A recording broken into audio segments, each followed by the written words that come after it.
Oliver, you were the MD and founder of Jupix. What I'd like to do is spend a few minutes with you going through your story of why you set it up, the high points and the low points, the lessons learned, and the future.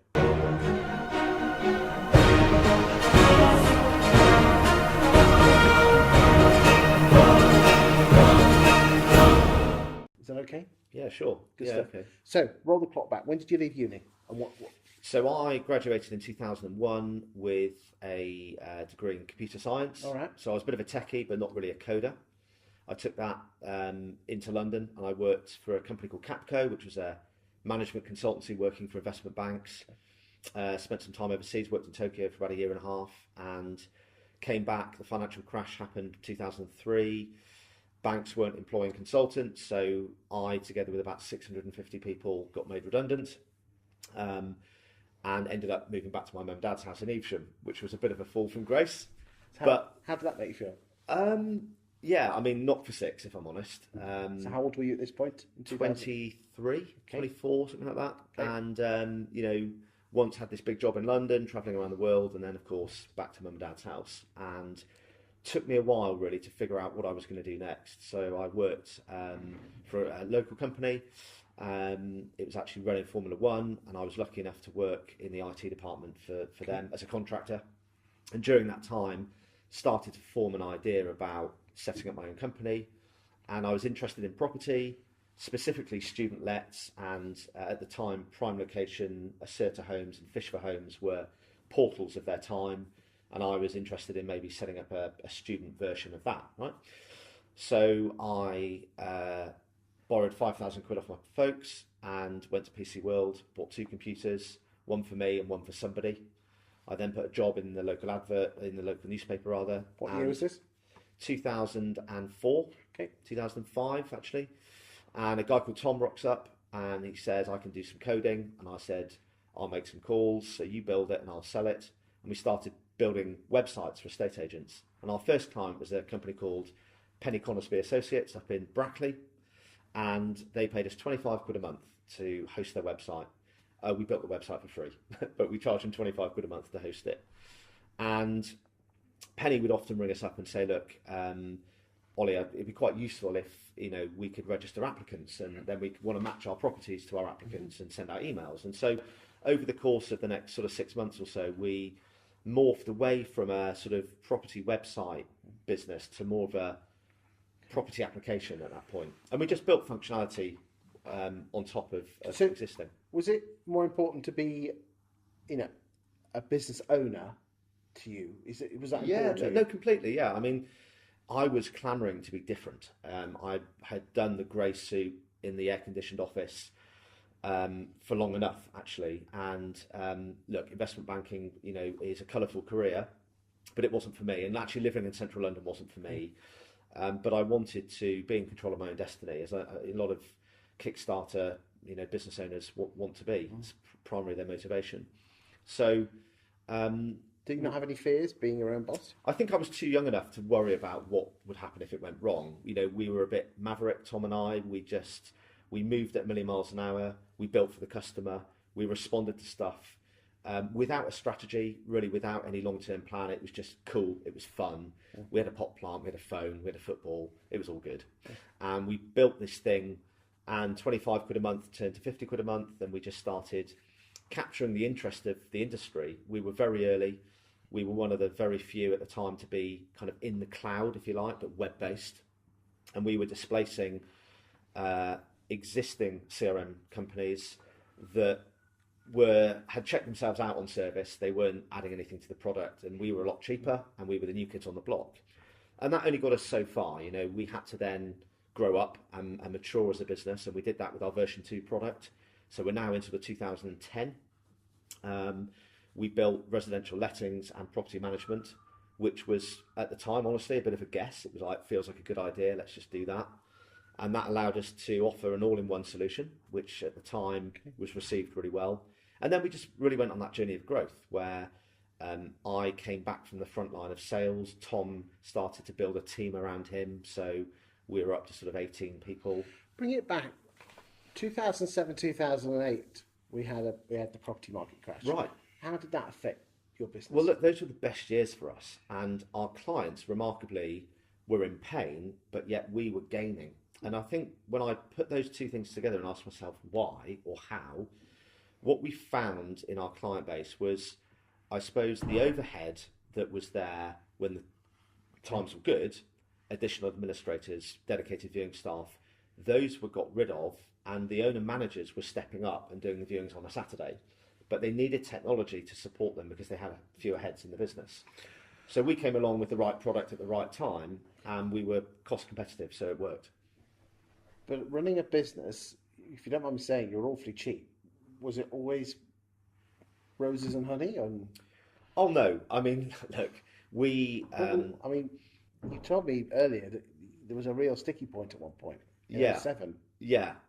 So the business was funded from a £5,000 cheque from Mum that very quickly ran out, and then I started putting stuff on credit cards and taking on personal debt. Now, there's a point where you say, "Is the horse dead? Am I just flogging it because I think I need to?" There was a turning point for us where we had a then very significant opportunity respond to one of our prospecting faxes. We used to fax estate agents with a flyer to say we're brilliant and try us out, right? And we got a phone call, would you come and see us? So we travelled up to Norwich, and I sat down and I presented the business and the product.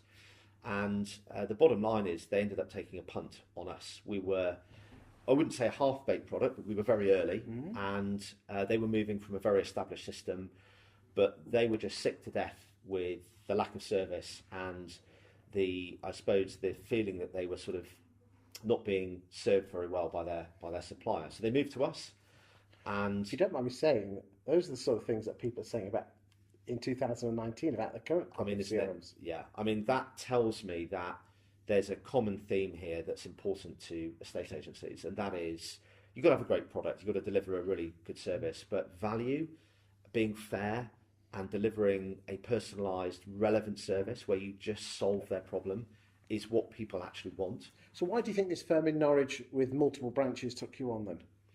I think it was a combination of youthful enthusiasm from our side with a bit of an interesting product that did have some bells and whistles in there that nobody else did, but it was also coupled with I suppose, a degree of confidence that they took from us as a team, being able to solve those problems that they were facing, and we did solve them. We rolled the system out, we delivered a huge amount of training, and it worked, and they were delighted. And of course, when you capture a name like that, it then generates interest through referral and recommendation, and that was really the blue touch paper, if you like, being lit for our journey of growth. And then my role was really around managing the business and making sure that we were executing best-in-class technology, but also building a great team and retaining that service that was so important. Was it easy to retain the service in the 2009-10 when you were growing?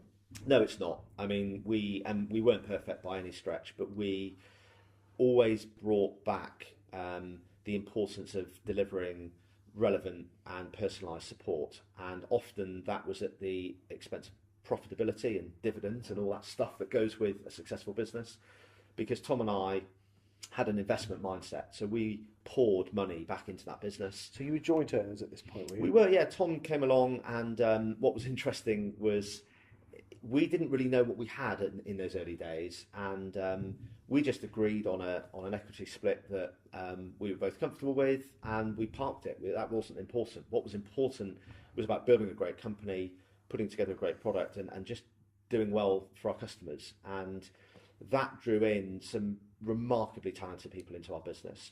Got to mention them by name, but Aaron on the sales team, Stephen in the ops team, Leon on the support team. These were absolute, rock stars in the business, and far too many to mention. But we had a group of exceptional people who cared about our customers. And so, if you want to talk about empathy, I translate that into the care factor. Oh. Do people genuinely care about their job enough to deliver a great service to their customers and go above and beyond? In the business that I came from, that was in our DNA. Bottom line, that was in our DNA. And you can't you can't make that up. You can't artificially inject that into Does that people. come from the top? Does that come from the bottom? Or Well, it starts at the top and then it's fostered by the people that are in the business. okay. So there comes a point where the business develops a culture, and it's a culture of togetherness, of collaboration, of winning. Do you think it's there at the moment in most CRMs in the UK? I don't know enough about the other companies to comment, but I think there are some great companies out there. Desres, for example, one of the few independents. They are a great company. They're a great bunch of people, and I think they've got a great product.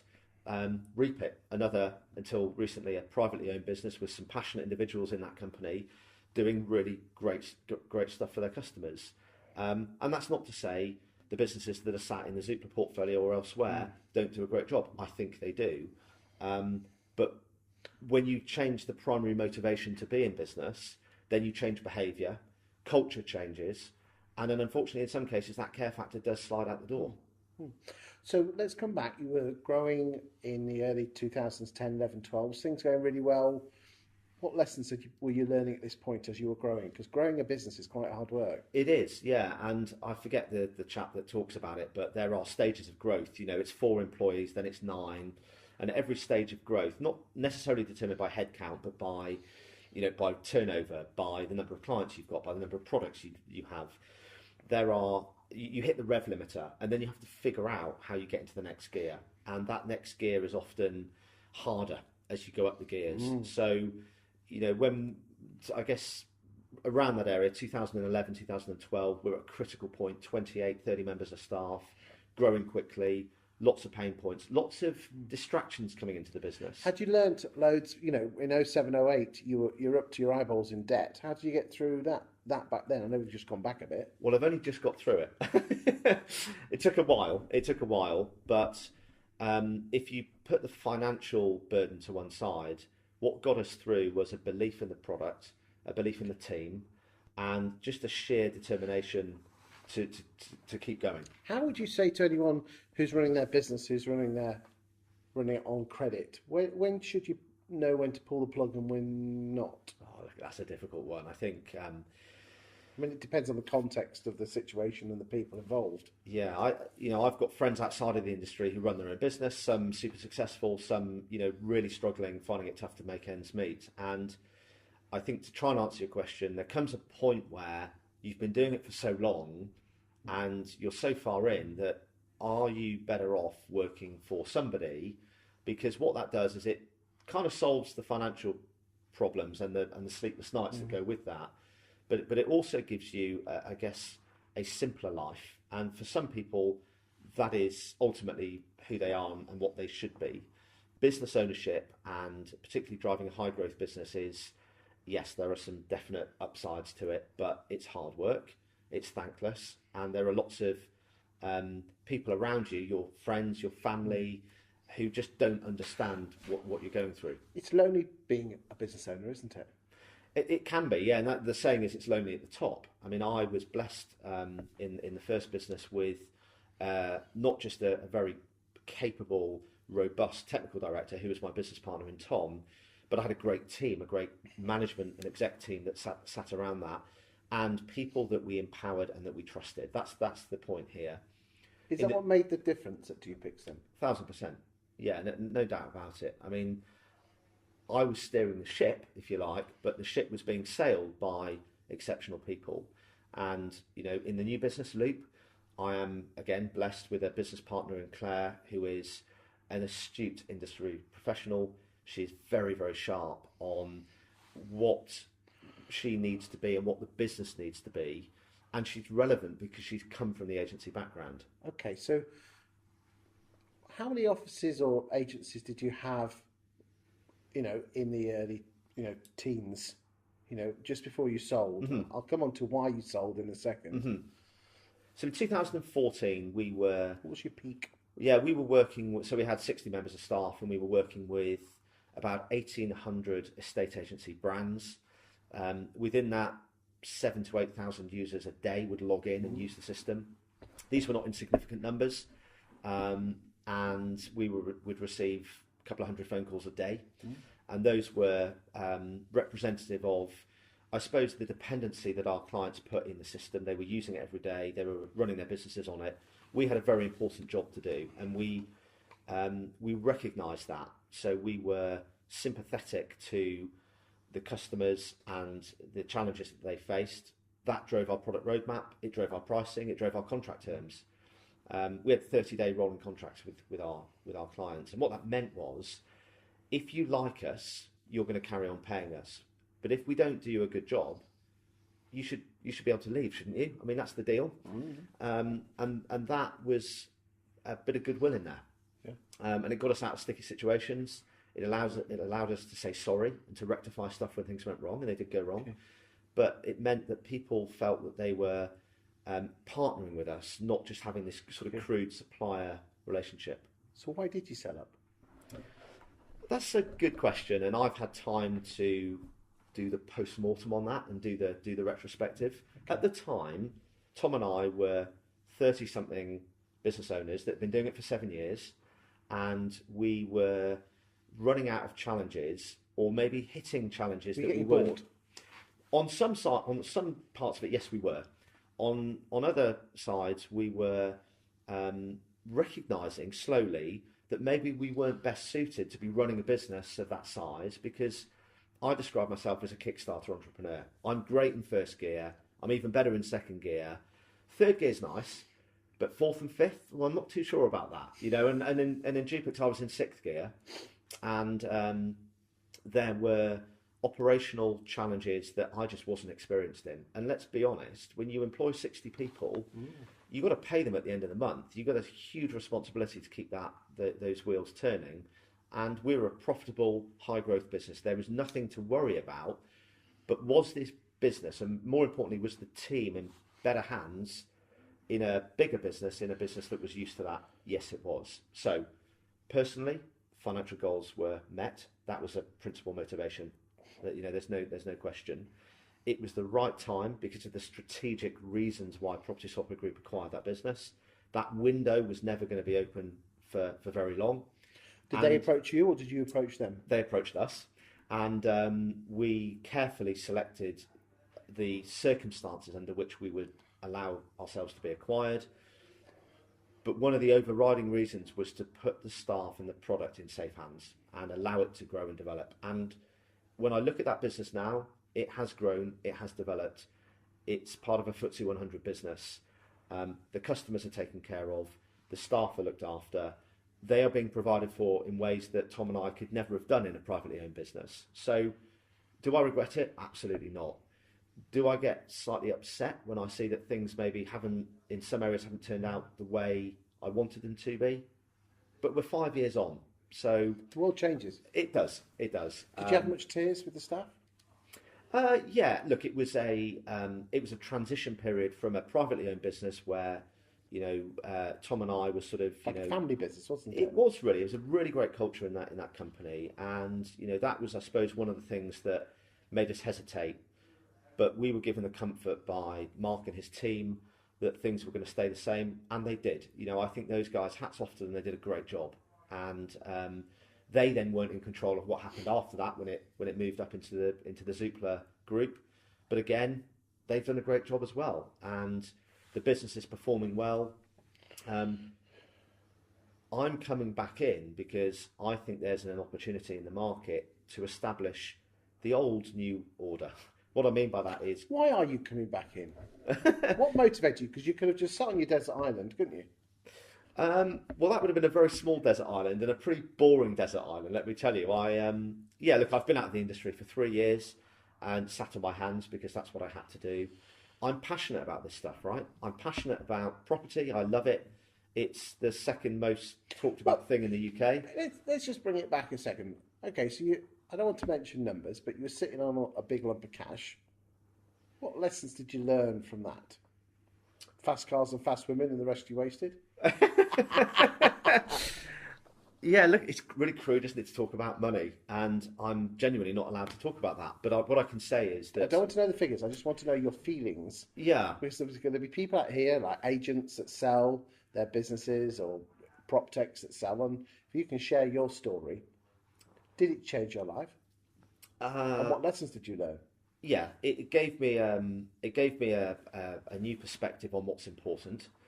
Certainly where my family is concerned, you know, it was good news for them. And what I've done is I've secured the future for my family. And that was going back to one of the reasons why we sold the business. Is legacy important to you? I think opportunity is important. This is not about sugarcoating my children's upbringing. This is about having them understand that hard work does pay off and that it provides you with opportunities that maybe you wouldn't otherwise get to. Look, there's a famous saying that entrepreneurs end up doing a few years of work that other people are not prepared to do so that you can spend your life doing whatever you want that others simply can't do. There's something a bit crude in that, but what it says is that if you care about something and you're good at something, then cashing out is one of the options that come with that. But I was always and remain passionate about the property industry. I, by the way, am pretty nationalistic. I love the UK and I love the opportunity that the UK gives owners and businesses, and I want to play a part in that. You know, I'm back because I want to work again. Were you not bored? Oh, massively bored, yeah. And I think if I'm honest, I lost a degree of identity. But come on, what was the point where you could have sat on your patio or your desert island? You didn't have to work again. What was the catalyst that made you go, I need to get back on the horse and get in there?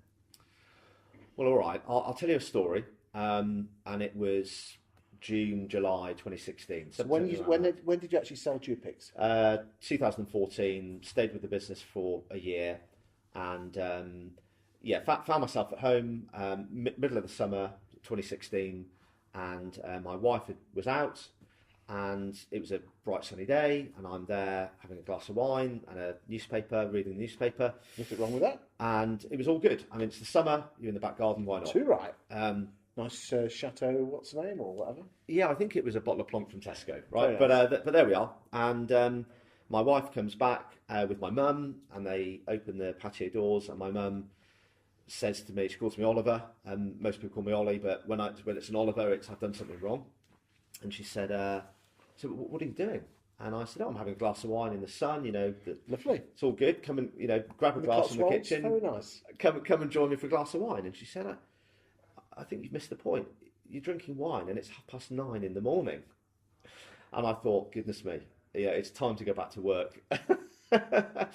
So I put the bottle down, and look, that's a slippery slope. But I think it's a representation of me in a way sort of losing my direction. Your mojo. And not really having a purpose or a meaning. And the property industry, if it's nothing, it's one thing, and that is it's full of very passionate, energetic, just go-getters. And I loved being in that environment. I loved being in a business where it is a I great could be industry. around people. Isn't it great? Oh, and it's full of superb personalities. And we were servicing those people, we were selling to those people, and we were working with those people. And, we talk about what happened when I left that business. I left that behind. And I want that back. I want that back. I've built a great team. We're building that team out. And I want to get back into a sector that I know is fun to be around. Okay, so you set up Loop. Now, who did you do, by yourself or with someone else? And what did you want to build this time round? So I met Claire, and Claire is one of the co-founders at Loop. She's my business partner. And Loop is a manifestation of her ideas. And we met at a conference in the Cotswolds, and she said, look, I've got this idea, and what I want to do is I want to put all the property information in one place, and I want to deliver that through a product to estate agents so that they can access that property information really easily and be better informed about that property, about that area, and about the wider market. Hold on, I thought you were touting software. Well, that's how we've started, yeah. So Claire had the idea, and I said, okay, this is how I think we can go about it. So I put my product hat on, and we worked together for the first 9 months in building a prototype. And that prototype really was getting market data into one place and doing all of the sort of technical magic in the background. And then off the back of that popped a prospecting module. A module is one thing in a larger system, which is what Loop is rapidly becoming. So prospecting is kind of how we launched, and business principles say you've got to get in the market trading as quickly as possible. Now, in our case, it wasn't for revenue. It was to prove the idea. It was to really validate, are we building something that's relevant? Do our customers like it? What can we do to improve it? Back to those old principles of building for the customer. And we did that 9 months ago. And so we've now got a product that is the result of extensive product testing. It is moving the dial for our customers. It is helping them grow market share. There are other products on the market that do exactly what we do. And there's nothing magical about prospecting. It is a attack tool. It allows an agent to go and find opportunities by motivated sellers. And it works in some areas of the UK. It doesn't work in others. It might be for some agents. It's certainly not for others. But it's a stepping stone for us into a wider strategy, which is CRM, which is data insight. And I think I get excited about the three things that Loop is rapidly becoming. That is prospecting, which is how you source properties. Fueling at the top. Right. Then you use your CRM to secure and service those buyers and those sellers. Yes. And I'll come back to that in a minute about why that's different. And then you have this data insights thing, which is unique to us. And it's providing them with what we call inline commentary about what's going on, so that the agent can provide a more informed, a more meaningful, a more value-based conversation with their buyer, with their seller. And when you start, to your point, when you start to attract, engage, and converse in a really relevant way, in a consistent way, you build trust. Right. And trust leads to referral and recommendation. Well, people do business with people they trust. Absolutely right. And so if you look at agency as a whole, macro-wide, you're seeing a tightening market, a fee compression, which means the pie is getting smaller and the pie has less value in it. What does that mean? It means that the best agents are going to be the ones that take most of that pie.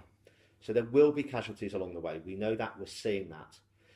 And by the way, I don't care whether you're online, hybrid, or on the high street. That's not really a term that I recognise, because I don't think it's a phrase many customers use. We're it's estate not. agents. Right. We are going to help sell your house for the most amount of money, and we are motivated and we are tooled up. We are enabled to help you do that. So is Loop what you would want Jupix to be another 10 or 20 years on then?